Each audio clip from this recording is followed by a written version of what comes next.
ನಾನು ದೃಷ್ಟಿಗೆ ಮಳಲ್ಗದ್ದೆ. ನಾನು ಹೇಳುತ್ತಿರುವ ಕಥೆಯ ಹೆಸರು ಜಟೀಲ.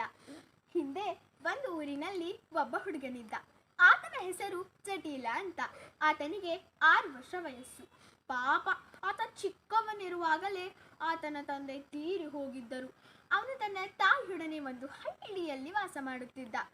ಅವರು ತುಂಬಾ ಬಡವರಾಗಿದ್ದರು. ಆದರೆ ಅವನ ತಾಯಿ ತುಂಬಾ ದೈವಭಕ್ತಿ.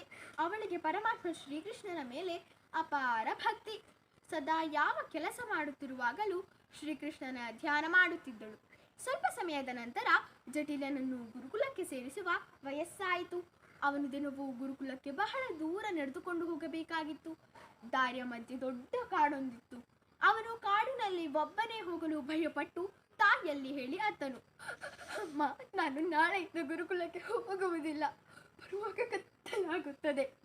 ಕಾಡಿನಲ್ಲಿ ಒಬ್ಬನೇ ಬರಲು ಭಯವಾಗುತ್ತದಮ್ಮ ಎಂದು ಕೂಗಿದನು.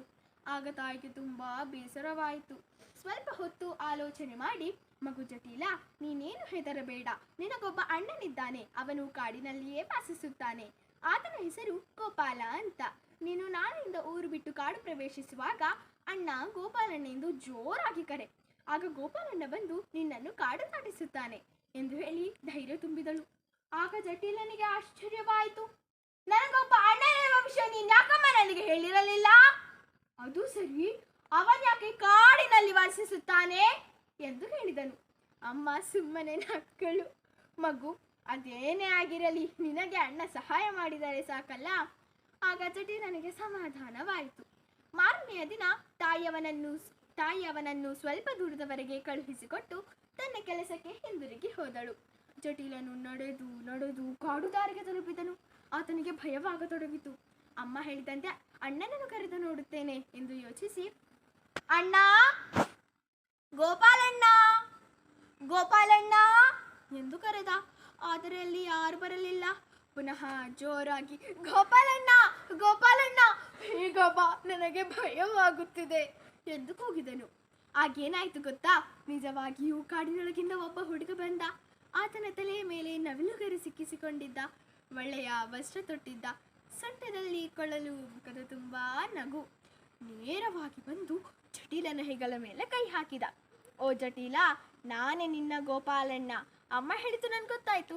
ಬಾ ಹೋಗೋಣ ಎಂದು ಜಟೀಲನ ಕೈ ಹಿಡಿದು ಮುಂದೆ ನಡೆದ. ಅವರಿಬ್ಬರು ದಾರಿಯಲ್ಲಿ ಒಳ್ಳೊಳ್ಳೆಯ ವಿಷಯಗಳನ್ನು ಮಾತನಾಡುತ್ತಾ ಕಾಡಿನ ಕೊನೆಗೆ ತಲುಪಿದರು. ಈಗ ನೀನು ಗುರುಕುಲಕ್ಕೆ ಹೋಗು, ನಾನು ಸಾಯಂಕಾಲ ಬರುತ್ತೇನೆ ಎಂದು ಹೇಳಿ ಗೋಪಾಲಣ್ಣ ಮರಳಿ ಕಾಡಿಗೆ ಹಿಂದಿರುಗಿದನು. ಸಾಯಂಕಾಲ ಗುರುಕುಲದಿಂದ ಕಾಡಿನೊಳಕ್ಕೆ ಬಂದ ಕೂಡಲೇ ಅಣ್ಣ, ಗೋಪಾಲಣ್ಣ ಎಂದು ಕರೆದ. ಗೋಪಾಲಣ್ಣ ಬಂದ. ಅವರಿಬ್ಬರು ಸಂತೋಷವಾಗಿ ಮಾತನಾಡುತ್ತಾ ಊರಿನ ದಾರಿ ತಲುಪಿದೊಡನೆ ಈಗ ನೀನು ಮನೆಗೆ ಹೋಗು, ನಾನು ನಾಳೆ ಬರುತ್ತೇನೆ ಎಂದು ಹೇಳಿ ಗೋಪಾಲಣ್ಣ ಮರಳಿ ಕಾಡಿಗೆ ಹಿಂದಿರುಗಿದನು.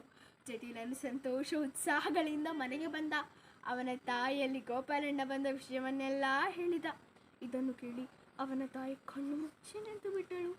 ನಂತರ ದೇವರ ಕೋಣೆಯಲ್ಲಿದ್ದ ಶ್ರೀಕೃಷ್ಣನ ವಿಗ್ರಹವನ್ನು ನೋಡಿ ಕಣ್ಣೀರಿಡುತ್ತಾ ನಮಸ್ಕರಿಸಿದಳು. ಇದನ್ನು ಜಟೀಲ ನೋಡುತ್ತಾ ನಿಂತಿದ್ದನು.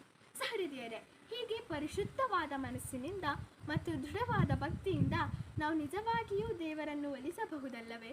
ಈ ಕಥೆಯಿಂದ ತಿಳಿದು ಬರುವ ನೀತಿ, ಪರಿಶುದ್ಧವಾದ ಮನಸ್ಸು ಮತ್ತು ದೃಢವಾದ ಭಕ್ತಿಯಿಂದ ನಾವು ದೇವರನ್ನು ಗೆಲ್ಲಬಹುದು. ಧನ್ಯವಾದಗಳು.